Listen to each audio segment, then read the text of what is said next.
First, thanks for those kind words, Eric. And we at University of Georgia are honored and excited to get to go down to sunny South Florida, and looking forward to an incredible environment. Although obviously our players are very disappointed today with the outcome of our game last night, we are looking forward to this opportunity. I don't think there's another team that we would love to be able to go compete against in Florida State. I have so much respect for Mike, his staff, the job he's done there.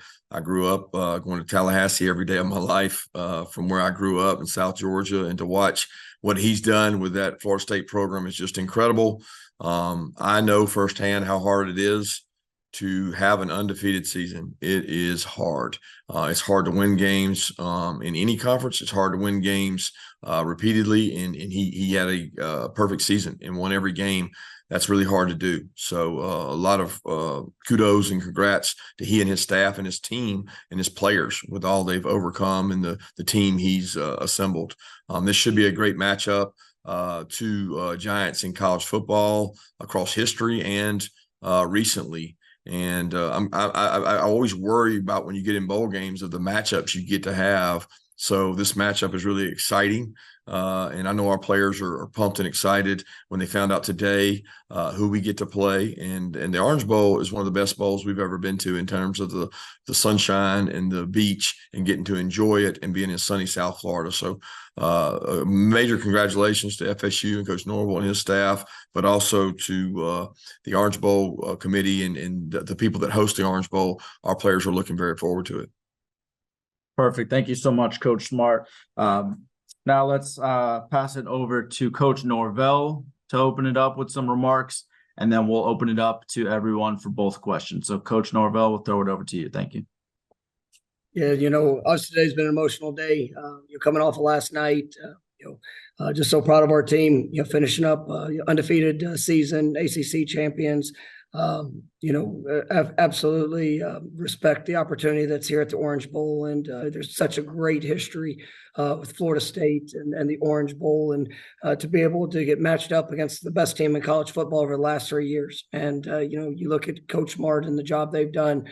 This is a special team that we're going to go against. Obviously, last night did not go how they wanted, but this is a team that's really set the standard over the last few years, and the work that's gone in. I've got a lot of respect for Coach Smart. Over the way that he operates a program, the consistency that they've shown, and to be able to match up with them in what I believe is two of the best teams in all of college football here this year. It's really going to be a special matchup. I know our players, they're disappointed. You'll hear today with the news of not getting a chance to compete for a national championship, but we've had a team that's responded throughout the course of the year, and they've responded to adversity. They've had to fight through. They've had to overcome. I believe in the heart and the character of this team, and I know that they will respond once again. And it's going to take a tremendous effort on our part, but I know we're excited for the opportunity to be a part of this tremendous game with all the historical value that comes to it, and just to be able to play against such an outstanding opponent in Georgia, and it's going to be one that the fan bases are going to be excited about. Be able to be here in our home state, to be down in Miami, to get a chance to compete, once again for this team, to showcase their identity and who we are and what we're truly aspiring to be. I'm just grateful for the opportunity. Thank you so much, Coach. We will now open it up for questions for both coaches. To ask a question, please click on the raise hand function on your Zoom screen. We'll go through and get through as many questions as possible. Once called upon, you'll have to please unmute yourself, state your name and your affiliation before asking your question. And we will kick it off with Andrea Adelson. Go ahead, Andrea. Hi, this question is for Coach Norvell. Mike, we saw your reaction on television when Alabama was placed into the number 4 spot. I was just wondering if you could tell us what was going through your mind in that moment when you put your head down, and then what you said to the team afterwards. I was just hurt for our players. I mean, to be honest with you, that was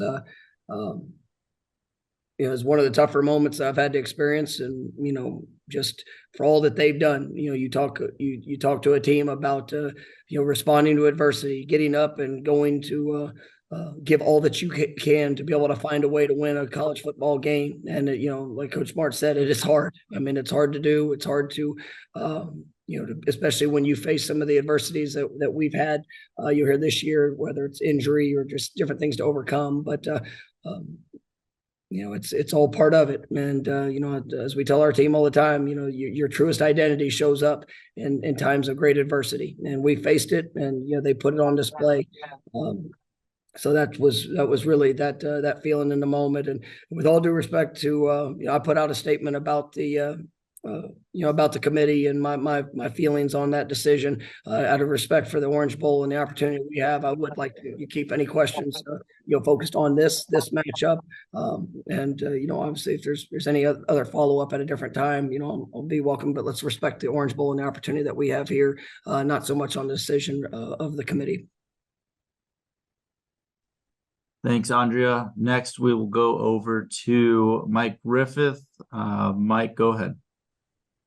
Kirby, I think Georgia's won 6 bowl games in a row, going back to that Baylor Sugar Bowl. You kind of changed a direction on players, that only players that were playing were going to the bowl games. Your program's shown commitment even to non-playoff games. Can you talk about that connectedness? And I guess you probably saw Kendall Milton had some strong comments after the game about his commitment to playing this game and not abandoning his brothers. Yeah, I didn't see his comments actually. Right before I got on here, I mean, I've been just swamped this time of year for college football coaches. I don't think people actually acknowledge. I haven't watched one thing outside of the naming of the 4, because it's also close to the portal opening, and these teams that played in championship games today is like drinking water through a fire hose. So I have not seen anything posted by Kendall, or I did talk to our team, and they are very excited. And I think of all the bowl games we could be in outside the playoff, this is where our kids would have loved to have been. So that part is good. And I think we got a really high character team, really a bunch of fun guys to coach. The guys that want to play in it, they're going to continue with us. They're going to enjoy that. We'll have guys going to the portal, and guys look for the future's bright for them, maybe at other places, and that's what the portal's for. So we'll lose out on some guys like everybody in the country will, but the guys that come back, they're going to be a commitment to getting ready, getting better. It's not just about this game; it's about the practices you get to have for this game. And a lot of guys are going to be guys that play for us next year. They're going to have to get 15 practices or 13 practices that they get ready, almost like an extra spring practice, not to mention the mid-years that come in and get to practice with you too. So this is a tremendous time to develop and get better. And we're gonna do all we can to get our team in the best shape they can to be ready to go compete against Florida State.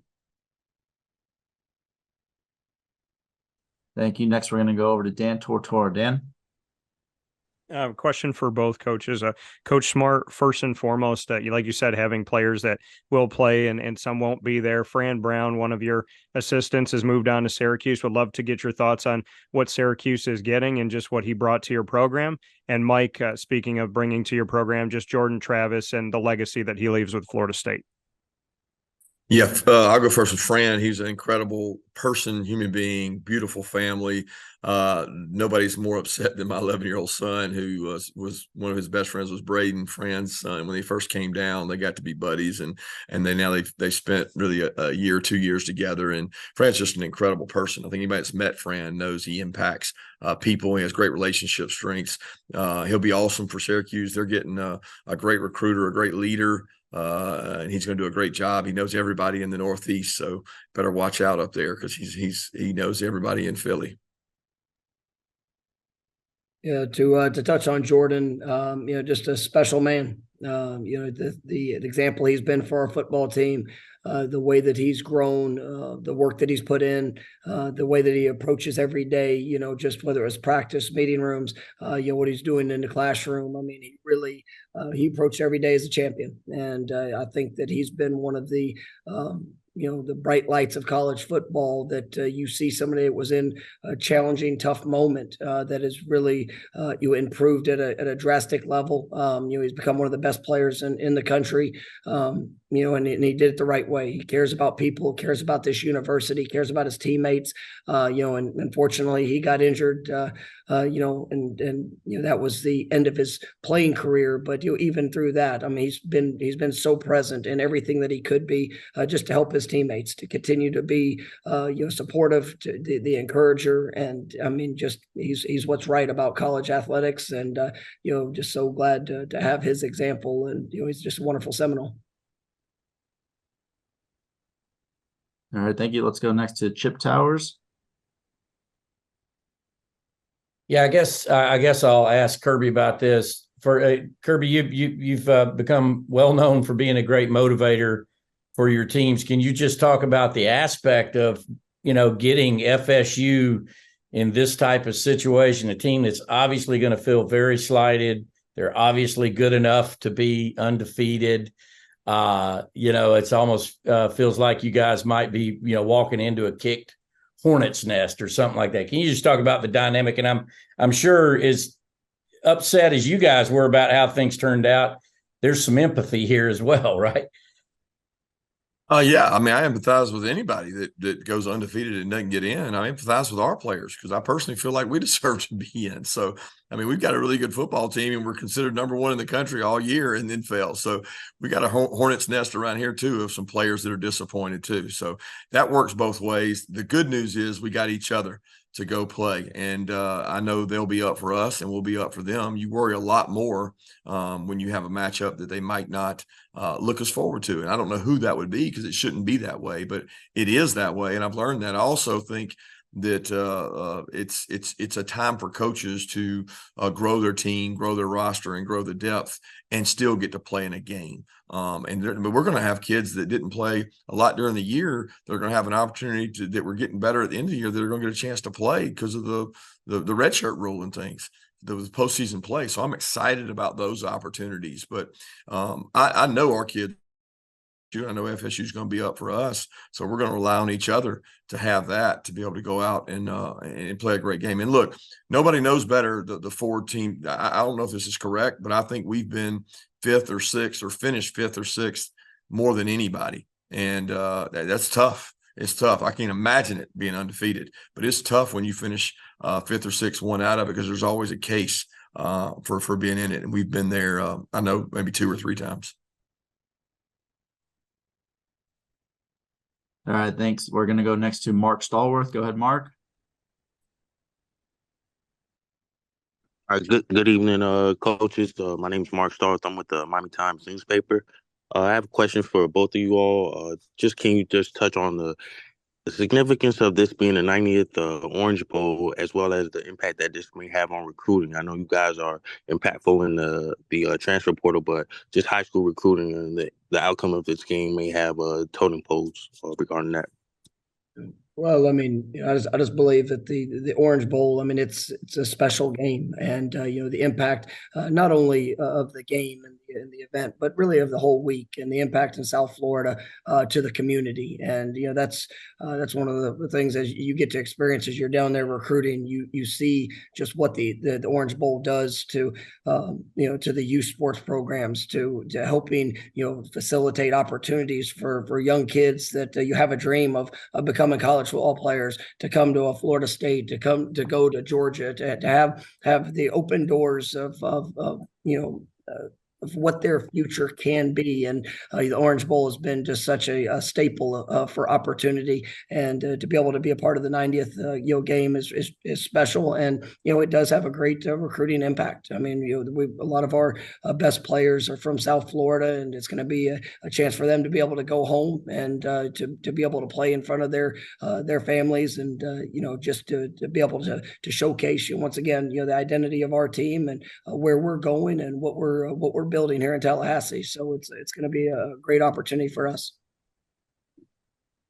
Yeah, I agree with what Mike said. I mean, there's no greater place to recruit than Miami, Florida. Kids love football. The kids down there are different. They come in ready to play. There's no anxiety. They don't fear anyone. So the kids we've had in our program from that area are incredible. So getting to play down there allows us to stretch out our tentacles and have contacts. And there's a lot of good programs in the state of Florida, but we've been very fortunate to have 3 or 4 first rounders come out of that area. So I love when we get a chance to go down there and play. Thank you. Next, we will go over to Seth Emerson. Go ahead, Seth. This is for Kirby. Not the last 2 years, but this isn't your first rodeo in the kind of opt out of bowl era. Have you found that there's any sort of balance between a benefit to playing younger guys and maybe getting a sneak peek towards what your next team is going to be, but also trying to win the game? Yeah, I think it was the year. I don't know if it was the Texas year. I don't remember what year it was, Seth. But man, we had it was a struggle. It was tough. It was there was a lot of disappointment, I think, and we just took the motto that, hey, you're either in or you're out, man.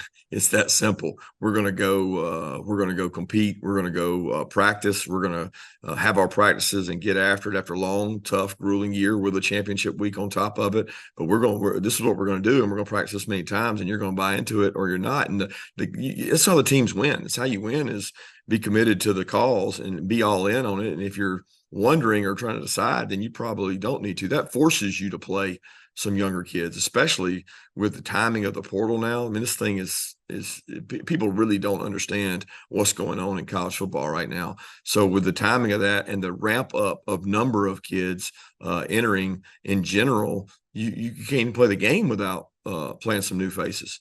So I don't even know what that looks like right now for us, but I'm sure there'll be some guys take on some roles that they're moving towards next year. Thanks, Coach. All right, we got time for just a few more. I want to be respectful to both these coaches' times. Let's go over to Connor Riley. Go ahead, Connor. Yeah, this is for both coaches. With how close you guys got to this year to getting into the playoff, and obviously both feeling like you're deserving participants, does that make you look forward next year to a 12-team playoff more, and maybe even wish that you had a 12-team playoff this year to participate in? Go ahead, Mike. Yeah, I mean, I think that we don't have an opportunity to compete for a national championship when you have a year that like we and we had and that Georgia had. I mean, it is disappointing. You look at this Georgia team, and I'm gonna say it for Coach Smart, you go undefeated throughout the regular season, you lose in a conference championship game by one score, and that be the end of your opportunity to win a national championship. It's hard, for us, we go undefeated throughout the season and, accomplish, the things that we did. It's, you try to teach players, about response. You try to teach players about consistency, the things that you want to see them grow and build in. And, knowing that next year it will be an expanded opportunity when teams compete at this level that both of our programs have been able to accomplish this year. There will still be that avenue, but it is what it is this year. Obviously, we can have our disappointments, but like I said, respect the opportunity that we have, and of all the games that are out there in this bowl season, there's not one that will be more exciting or probably more anticipated than having these two teams, because like I said, this is it's a special group and a lot of great players on both sides, and I think coaching staffs that respect each other and how they go about their business. So it's going to be a fun one for our players to compete in. Obviously, the venue and this bowl game is special, and but absolutely that next year with 12, I mean, it's going to open those doors for the best team to really be able to prove itself out there on the field when they put themselves in this situation. Yeah, Connor, I don't want to be long-winded because I could talk for a long time, but football is a very unique sport, and it's unlike other sports, and it's hard to say, because I've always wanted to say, the 64 tournament basketball team, the baseball team, the soccer team, all these sports I follow in college sports, and I love college sports. They're pure people. I go watch college athletics all over the country. I love watching it. They can go have these big pools and big tournaments to determine who the national champion is, and it just seems fair and nobody's upset with it. And college football hasn't really been able to get that done because it's much harder in a sport where you play. The game is so physical and it's once a week, and you can't have a 64 team playoff at the end of a regular season. So the model becomes, what is the appropriate model and where is the number? And they've landed now on 12. There will be a debate over who's 13, 14. There'll always be that debate. I certainly don't think it will be an undefeated team that gets left out of that. It may be from a non-power 5, but when you look at it and you say the playoff model that the NFL's put in place, it's earned on the field. They have a lot more parity than we do. There's a lot. There's 8 and 8 teams making the playoffs, and their schedule gets set for them from a league. And the schedule's set that way, so there's a little more balance when it comes to it. But if you look at the bigger picture, until it's regulated by some supreme body, it's probably not going to be balanced. It's going to be led by conferences that are merging together in different forms, and you're never going to be able to have a long tournament because people can't play these number of games that long. So we'll find out how the 12 works. Certainly would have been good for Georgia the last 4 to 5 years because we'd been in the hunt. We would have had a shot just like FSU this year. So we'll see where it goes in the future. All right, we got time for one more question. Allison, go ahead, Allison. Hey, Allison Mastrangelo, WSB in Atlanta. Kirby, this one's for you. I didn't know how many guys are you expecting maybe to not play in this game, and when do you have that conversation with the guys about when they'll play and when they will not play? Allison, it's probably going to happen throughout the week. They need some time to decompress. I'm not expecting anyone to not play, to be honest with you. But when that conversation comes, we'll have those conversations with them. We'll talk to them. I know we'll have some enter the portal. Those conversations have been happening for several weeks now, leading up to this time. So we'll have guys enter the portal and opt to not play in the game, but. I'll be honest with you, I'm really not stressing or worried about it right now. We've got a week to kind of get ourselves together, and our guys will take some time off, take a little break they need, and get back and get to working out and getting to throwing and getting some practice time. But it's not a major concern for me right now because I know that we have a good core of our team that's going to be there and want to play. I just don't have specifics though.